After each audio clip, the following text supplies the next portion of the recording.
Today on New England Living, we're whining and dining our way through some of the best food and drink experiences around New England. From a family-owned specialty foods kitchen in York, Maine, serving up one of New England's most iconic brands, to a family-run custom kitchen and cabinet facility in Bellingham, Massachusetts. Plus, get an inside look at one of New England's most exclusive wine tasting clubs. And award-winning pitmaster and owner of Smoke Shop Barbecue Restaurants, Andy Husbands, shares some of his best tips and recipes from his latest cookbook. It all starts right now on New England Living. New England has a style all its own. The people, the history, the culture. Join us as we discover the faces and places, the design and destinations, everyone and everything that makes New England extraordinary. This is getting a little spicy. Love the place you call home with New England Living. From a local farmer's market in New Hampshire to stores worldwide, we're in York, Maine at the global headquarters of Stonewall Kitchen. Natalie King, Executive Vice President at Stonewall Kitchen, has been with the company for over 22 years and is the sister of co-founder Jonathan King. The company was originally founded right over the bridge in New Hampshire at the farmer's market. We located here really early on, and we were in two small grocery stores down the road, and we got help from the state of Maine to stay in Maine and here in York. This is our largest store. It is our highest visited store, and it means the world to the brand for all these people to come in and get the full experience, and it's a destination here in Maine. We love it here. It's home. With over 500,000 visitors a year, Stonewall Kitchen headquarters is not only one of Maine's most popular tourist spots, they also produce up to 75,000 jars of product daily, including some of their original classics. Even though we now manufacture them in the factory, it's the same recipe just scaled up. We still continue to use pure cane sugar, we don't use corn syrup, and we buy the best quality fruit we can get our hands on. Although we have grown dramatically, the quality of what is in the jar is as good as it was at the farmer's market. And in case you can't quite choose what to get while you're here, sampling is always encouraged. Every day we open hundreds of jars, and if we don't open it, a guest will. They'll just take it and we'll find a rogue jar on the counter and they just open it because that's what they do, and that's okay. You walk in here, there's so much to see. We want the #1 product, the best seller. Where are we going? Ta-da! There it is, the Wild Maine Blueberry Jam. So fitting because this is one of the first products. It really was, and it is a company classic. In addition to their corporate headquarters and company store here in York, the Stonewall Kitchen campus also has an on-site factory and boasts a world-class cafe and cooking school. We have, breakfast and lunch served every day. Some of the items use our products, which is kind of nice. The guests get to experience it, and lots of times, people just hang and linger. They drink wine in the summertime. If you come here in the summertime, there's beautiful gardens, cornhole toss competitions, which, by the way, the employees, you have to fight sometimes because we do have an internal cornhole tournament every single year. I am reigning champion. If you go out to the factory, there's a viewing gallery so people can see everything being made every day. And then in the cooking school, there's a 36-seat cooking school, and every day we have classes with different chefs that come, either cookbook authors or our internal chefs that teach the classes. It's a lot of fun here. And at the helm of this specialty foods empire is CEO and Maine native John Steiker. We typically launch 25 to 30 new products every January and every July. And we'll start with a list sometimes of 150 to 200 ideas. Sort that down to kind of the 40 or 50 best ideas. And when R&D feels like they've got something that they're ready to put forward, they'll put it out for our cross-functional tasting panel to test. So this is a group also of about 30 people who will sample products and grade them on a score from 0 to 9. So when a product hits 8 or better, it's off to the races, and then we'll typically be able to winnow that list from 40 or 50 ideas down to the last 25 or 30, which we'll then put into design and marketing to start to put them in packaging that we think looks beautiful on shelf. All right, how about we try some of these products? Fantastic. We have a strawberry lemonade cheesecake. So unlike our traditional tasting panels where we will just sample the product itself, here we're going to enjoy the product in its delicious form. We're not going to complain about that. We are cheesecake. not. We are not, however, also going to eat the entire thing because, It's Speak for yourself. Next, we have a spinach and artichoke deviled egg with our lemon and avocado oil aioli. So this is a new January launch for us, a brand new product. And who doesn't like a deviled egg?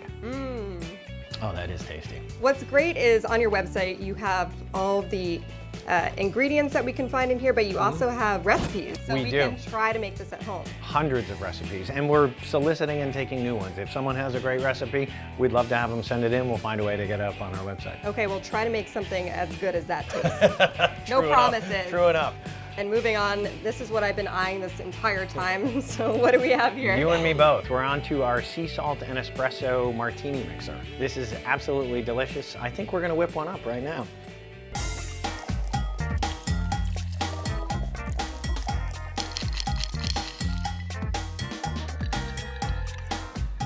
Cheers. Cheers. I've had a martini or two in my day, and this one is tops, and I'm not just saying that because I'm with the CEO of the company. I'm telling you, this is delicious. You would think it's almost a dessert, but this is a great cocktail. You make a mean cocktail. Thanks very much. Don't work out here. There's always the local bar down in York or Portsmouth. Thanks so much. So what's evident about your company is the emphasis on New England. Where does New England tie into all your product? It's really the heart of everything we do. We're a Maine-based company. We've been here since 1991. We really think that we're a taste of New England for the rest of the country and the rest of the world. Coming up next, from fine food to fine wine, we're heading to downtown Boston to bring you a first-hand look at an exclusive wine club focused on elevating the region's reputation in the wine world. New England is not necessarily the first place you think of when you think of the wine industry, but one group is trying to change that.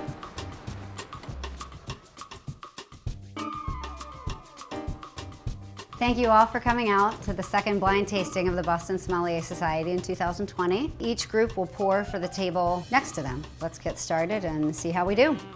Molly Stapleton works in the industry and is the director of new membership for the Boston Sommelier Society. The Boston Sommelier Society is a group of mainly professionals, some avid enthusiasts of wine, that get together once every week and taste wine and try to improve ourselves professionally and personally through wine tasting. We do it because we're passionate about wine, but we also do it because we want to learn more and we want to improve our skills in the workplace. It puts a bit more of a spotlight on the wine scene here, which is very exciting. And a lot of times, because it's in the shadow of New York City, people don't pay as much attention. We want to keep growing and building on that. We taste 3 whites blind and 3 reds blind.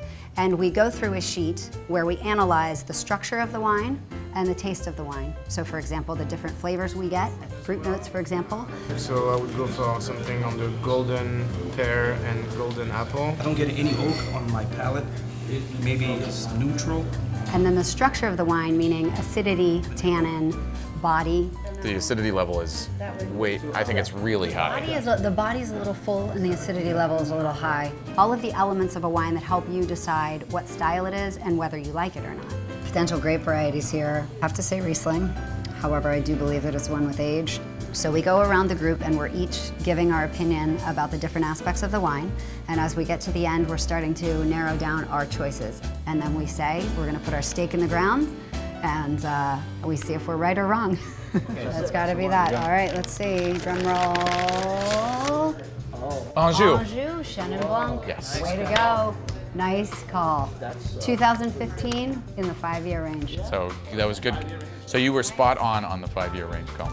Meet Aaron Benjamin, wine enthusiast and sommelier at one of Boston's top restaurants. What are you ultimately hoping to get out of this? I would say a nuanced view. The majority of people that come here are incredibly smart and know a lot about wine, and I get to learn from them and hopefully give my input, which may be helpful or not, but I certainly get to learn from them and their perspectives. So this group provides a social setting where people who can't drink 6 bottles of wine on their own can taste through 6 bottles of wine together and talk about them and analyze them and not deal with all of the effects that drinking 6 bottles would have on someone.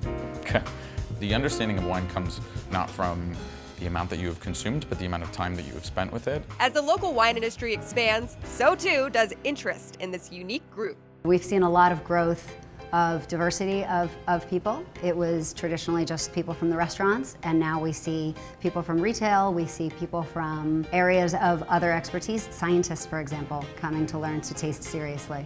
In the wine world, how does New England compare to other regions? New England is growing tremendously, and it's a very exciting place to be right now. It used to have a reputation for being a bit more conservative, I think, but that's changing a lot. So, what is the biggest misconception when it comes to wine? The one that probably drives me the craziest is that you should like certain wines and you shouldn't like other wines. You should really drink what you like, first and foremost, and then drink what you think you might like next and explore. And you're not going to like everything, but you'll find your own path to discovering wines that you really love. Coming up after the break, renowned chef and barbecue expert Andy Husbands teaches us how to eat, drink, and party like a pitmaster. So don't go anywhere. New England Living will be right back.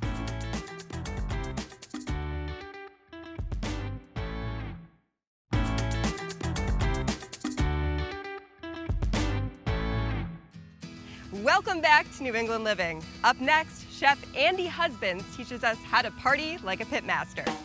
When it comes to barbecue, he's the Pitmaster General. Meet Andy Husbands, chef owner of the Smoke Shop, author, TV personality, and world champion pitmaster. From his award-winning smoked brisket and ribs to sides on sides on sides, nobody is cooking up Southern-style barbecue in Boston quite like Andy Husbands. While all the classics like pulled pork, burnt ends, hot links, and chicken wings are restaurant staples, the Smoke Shop's pit crew also likes to test out new flavor combinations they call New Style City Q. So grab some extra napkins and get ready to eat, drink, and party like a pitmaster. We're here at the Clark Sub-Zero and Wolf Test Kitchen, and I am joined by Andy Husbands. And Andy, when you hear your name, you think barbecue. So what did you bring for us? So barbecue to me is about celebration. It's about getting together. Barbecue is the friendliest food, right? We think about family gatherings. So I'm gonna show you how to make a couple things for a party. How's that sound? You're gonna put me to work too? Maybe, we'll Okay. see. Well, we'll see what happens here. Test my skills. So when I have a party, I always like to have a little something out there. So I do these barbecue nuts, really simple. Just add my egg whites, and these are just gonna help everything stick together. And then I have a bunch of spices and sugars I put on top of it, really simple. And what I like to do is just make this maybe the day before, 2 days before, because it will last. Smell that. Okay, that's gonna make it really good. So that is hickory smoke, powdered smoke. So all we have to do is coat these guys just like this. Put this on this sheet tray like so. Bake them for about 10 minutes Okay. in a 350 oven. Stir again, Yep. bake, and we're done. Perfect. Really easy. And then I'll just put them out for a party so people, when they're talking to me in the kitchen, they're able to nosh and eat them. Little sweet, little spicy, very, very good. Love that. Next up, we're gonna make barbecue sauce. And this is what you're known for, This so is what we're I'm known excited for. to see I'm how gonna this have you help me. happens. If you could just add that vinegar to the pan. Roger that. Perfect. And then these 3 sugars. We have granulated sugar, brown sugar, and molasses. We're going in? Yeah, got it right in. Okay. So what we're gonna do is we're gonna turn this up, and we're making something called a gastrique, little French term, and it's basically the agro-dolce, or sweet and sour. This is the basis of a lot of barbecue sauces. In fact, the basis of many cuisines is that sweet and sour. While we're making this, we're just gonna try to give it a little stir, please. Okay. We're just gonna reduce it for a second and really get that sweet and sour action going as it reduces a little bit. Perfect. And now I'm gonna have you add all of these spices. Garlic powder, cumin, anise, thyme, mustard seed, and salt. And last thing. Tomato paste, jalapenos. Ooh, it's gonna be a little spicy. If you want it less spicy, add less. If you want it hotter, add serranos, add habaneros. So you can really make it your own recipe. We're gonna give this a little bit of a stir now. And what we're doing here is we're getting the flavors out of the spices to really build kind of the levels and flavors of this sauce. So we are pretty close to being done here. I'm just gonna grab a spoon. And I'm gonna, so you can see that, see these big bubbles here? Yep. So you can see that it's pretty much done. What we don't want to reduce it too much, or we're gonna make like a caramel. And we're gonna add this ketchup. Another stir. I'm gonna turn it down to a simmer. You're gonna have to stir slowly as the ketchup breaks out. You can see the jalapenos are softened, the spices are all mixed in. All we have to do is bring this to a boil. And you can see that was literally 2 minutes. Quick. Right? Easy. Quick and easy. So I made this cold slaw right here. This is simply mayonnaise, horseradish, some spices, salt and pepper. Really simple. We serve this at the restaurant. It's a big seller. So I have a steak here. I sear it really high heat. If 10 is as high as you can go, maybe 8, right? In a cast iron pan, lots of salt and pepper, so it gets a good crunch on the outside, juicy on the inside. That looks delicious. See how I did here? Just to serve it up, we would serve this like so. And we can find the recipes for all of this in your new cookbook. Backyard barbecue, how to eat, drink, and party like a pitmaster. A little bit of sauce right on top. And that voila, is what a perfect steak looks like. Let me cut you a little bit here. Thank you. You can tell me how you like it. This there we go. And smells awesome. I'm gonna have some peanuts, because look how great they are, crunchy. That is delicious, and thank you. You can find all these recipes in his cookbook. And for more on Andy, you can head over to our website, cbsboston.com/New England Living. Thank you so much for being here. Thank you. This is incredible. It's time now to go around New England for a look at some local restaurants offering up a unique outdoor dining experience. Table on Hanover Street brings a true feel of Italy to downtown Boston. Their outdoor dining area is surrounded by plants, offering an urban oasis right in the heart of the North End. On Nantucket, Bar Yoshi is serving up classic Japanese cuisine and creative cocktails al fresco. Located on the water at the historic Old South Wharf, the smells of refreshing saltwater air come complimentary with every meal. At Treehouse Tavern in Warwick, Rhode Island, it's all about atmosphere, offering guests a dreamy outdoor garden experience complete with cozy corners, rustic decor, and ambient string lighting. In New Haven, Connecticut, Shell and Bones Oyster Bar provides outdoor dining with a picturesque view of the water. Wine and dine on their wraparound patio, complete with fire pits for chilly nights. Saltwater Grill in South Portland, Maine is dockside dining at its finest. With harbor views and a private balcony, they're one of the most Instagrammable restaurants in Portland. For more notable places around New England, visit cbsboston.com/New England Living. Coming up next, we're heading to Bellingham, Massachusetts to check out a second-generation family-owned business building custom cabinets and furniture made to order when New England Living returns.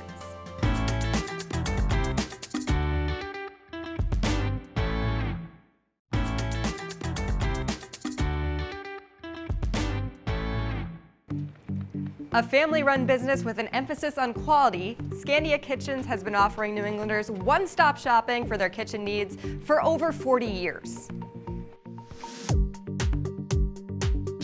David Dorr Jr. grew up in the family business and now helps oversee various aspects of the company. My father started the company in 1978. He pretty much built the company on his own with his hard work. We have about 15 employees between the shop and the office. A lot of them have been here for a long time, and I think that really says a lot about the company. We care about the employees just as much as we do the product. Scandia wouldn't be what we are today without them. Colleen Lord is the youngest of her siblings to join the family business, wearing many hats as designer, consultant, and showroom manager. You're one of 4, and your dad is the founder here. Tell me about that family-run business, that aspect of it. We're very lucky to be part of a family-run business. My brother and myself are the 3 designers, and my sister is the office manager, and my brother-in-law, my other sister's husband, is the foreman in the shop. You have a different sense of pride every day when you go to work. You're carrying on your father's dream, and it's important for us to maintain that, maintain the quality of the workmanship, and make sure that the product we produce is up to the standards that they've always been. So this kitchen has been around for over 40 years, but it's changed over time depending on what the trends are. It's white, it's airy, it's clean. I mean, is this the current trend here in New England?